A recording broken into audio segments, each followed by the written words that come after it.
गोमती नगर में एलडीए के अफसरों की मिली भगत से चल रही बेसमेंट की खुदाई ने एक मकान को मौत का सामान बना दिया है। गोमती नगर के पॉश इलाके में एलडीए के अफसरों की मिली भगत से चल रही बेसमेंट की खुदाई ने एक मकान को मौत का सामान बना दिया है।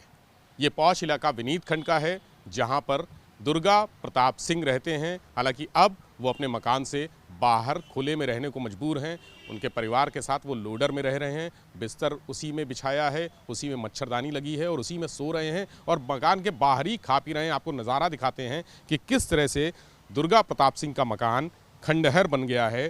दरारें पड़ गई हैं, किसी भी समय कोई भी हादसा हो सकता है। ये हिस्सा मकान का जहां आप बड़ी बड़ी दरारें देख रहे हैं, ये जैक लगाए गए हैं ताकि जो दीवार है, लेंटर है, जो बीम है वो ध्वस्त ना हो, गिरे ना। हालांकि नीचे जो शीशे के ढांचा लगा है वो भी दबाव की वजह से टेढ़ा हो चुका है, मुड़ चुका है। ज़मीन पर भी दरारें पड़ी हुई हैं और किसी भी दिन इस मकान में बड़ा हादसा हो सकता है। वजह क्या है आपको दिखाते हैं। बगल वाला प्लॉट, इस बगल वाले प्लॉट में अवैध रूप से खुदाई चल रही थी। कई दिनों से चल रही इस खुदाई की वजह से इनके मकान की नींव हिली और एक हिस्सा जो किनारे का था, ये दीवार आप देख रहे हैं, ये दीवार ढह गई। पूरी दीवार ढहने के बाद बगल में जो डॉक्टर सोनू रस्तोगी का मकान बताया जा रहा है कि वहाँ पर आवासीय नक्शा पास कराकर वो निर्माण कार्य करा रहे थे और खुदाई के जो मानक हैं उनको पूरा नहीं किया गया। जो एक सेटबैक जो हिस्सा छोड़ना चाहिए था उससे ज़्यादा खुदाई कर ली और ऐसी खुदाई कि दुर्गा प्रताप सिंह के मकान की नींव हिल गई, ध्वस्त हो गई। पूरे मकान में दरारें पड़ी हुई हैं। दुर्गा प्रताप सिंह अब अपने मकान से बाहर खुले में रह रहे हैं। दुर्गा प्रताप सिंह हमारे साथी हैं, इनसे बात करते हैं। ये कितना समय हो गया दुर्गा जी आपको यहाँ पर मकान में जो दरारें पड़ी हैं और बाहर यहाँ गली में रहते हुए? जी, आज 16 तारीख हो गई है, तो मेरे को लगभग 13 दिन हो गए यहाँ बाहर की तरफ खुले में रहते हुए। और आपने तो देखा ही होगा इसको कि किस हालत में मेरा घर इन्होंने कर दिया है और इतनी बड़ी बड़ी दरारें हो गई हैं और 100 से ज़्यादा जैक लगे हुए हैं। और अभी कल ही तकरीबन 12 या 1 बजे एक जैक खुल के गिर गया। 100 से ज़्यादा जैक लगे हैं और डे बाय डे जैक खुलते ही जा रहे हैं और हम लोगों पे ये घर का मुसीबत बनती जा रही है और हम लोग मजबूर हैं कि इसी घर में रहने के लिए कि कोई सुनवाई नहीं हो रही है। हम लोग खाना भी इसी के नीचे ही बना रहे हैं। जब तक यहाँ पे किसी की हमको लग रहा डेथ नहीं होगी तब तक कोई सुनेगा नहीं। आपने एलडीए के अफसरों से इसकी शिकायत की है कि बगल वाले की खुदाई की वजह से आपका मकान खतरे में आ गया है?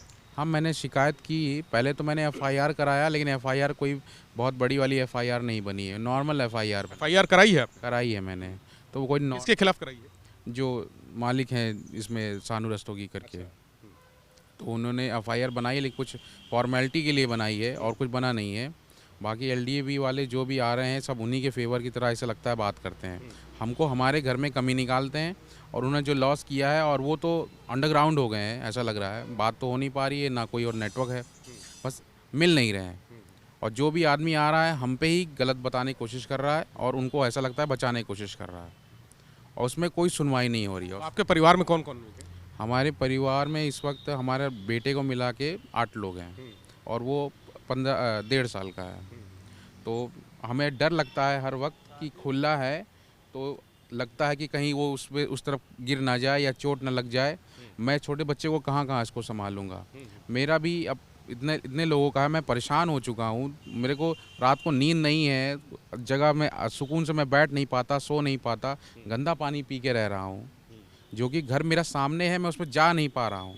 सब कुछ है मेरे पास, लेकिन ऐसी अवस्था में उन्होंने मुझको छोड़ दिया है कि मैं कुछ काम नहीं कर सकता। और घर में हमारे 10 मई को शादी भी है हमारी बहन की। काफ़ी समय बाद शादी लगी है और शादी इसी साल है और ऐसा सिस्टम इन लोगों ने बना दिया है कि कोई सुन ही नहीं रहा है मेरा। तो जब ये खुदाई चल रही थी तब आपने इनको टोका नहीं? इनको बोला, मैंने एक बार बोला, हमारी मम्मी जी ने भी बोला कि ऐसा इतने ज़्यादा मत खोदना। लेकिन जब ये रात के टाइम जो भी मशीन होती है बड़ी पुकलैंड, उससे खुदाई करते करते उन लोगों ने 2 दिन में इतना खोद दिया कि पता ही नहीं चला कि इन्होंने क्या कर दिया। तो ये रात में खोद दिया? रात में खोद दिया इसे। और फिर बाद में जेसीबी आई, जेसीबी और थोड़ा इसको बारीक कर रही थी। बारीक करते करते पूरा एकदम बारीक कर दिया। मेरे घर का बुनियाद तक इन्होंने खोल दिया। मैंने 2 तारीख को रात को देखा कि मेरे घर की बुनियाद खुल चुकी है। क्योंकि मैंने क्रैक्स जब देखे तब मेरे को पता चला। मैं और उस प्लॉट में गया, मैंने देखा कि इसमें क्रैक आ चुका है और मैंने बात करने की कोशिश की, कोई मिला नहीं, सब भाग चुके थे। और उसके बाद 3 तारीख को 12:30 बजे मेरी घर की बाउंड्री गिर गई और उसके बाद से हम लोग यहीं पे रह रहे हैं। तो खाना पीना सब? खाना पीना भी जैसे भी अरेंज हो पा रहा है, हो रहा है, और मजबूरी है, हम अपने घर के नीचे ही बना रहे हैं जब तक घर नहीं गिरता। मुसीबत बनी हुई है।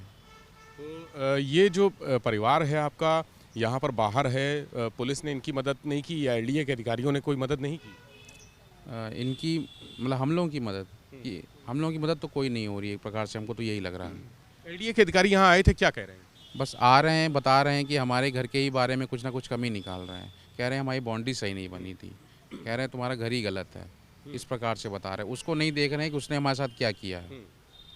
बस हमें ही कुल मिला के बता रहे हैं कि आप गलत हो।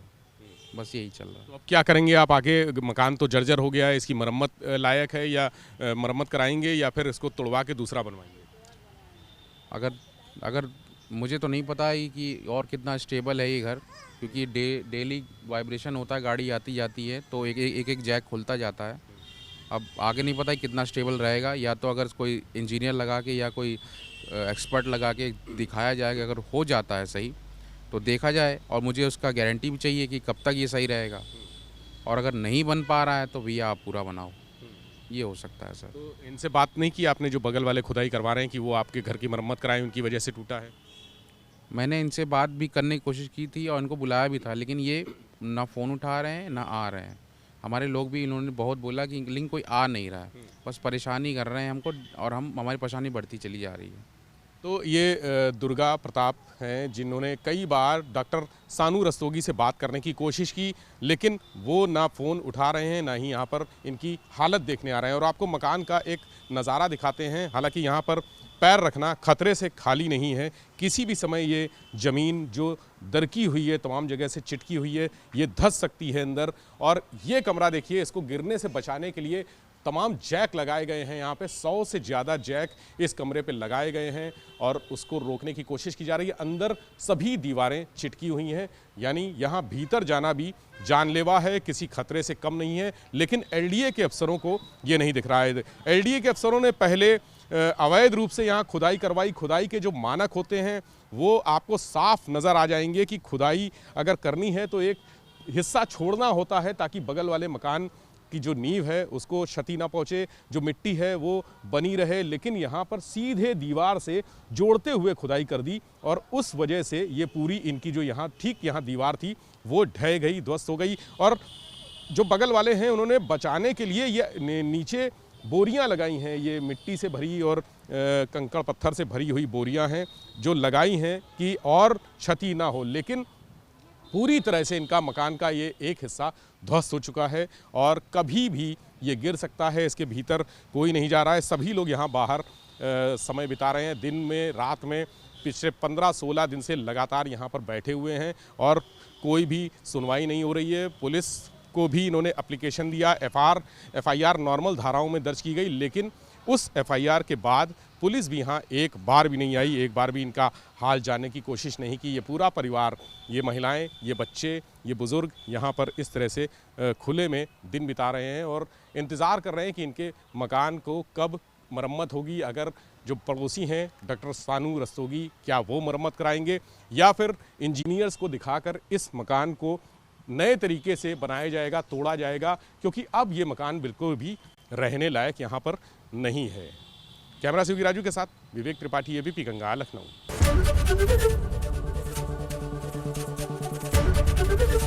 एबीपी गंगा, खबर आपकी, जुबान आपकी।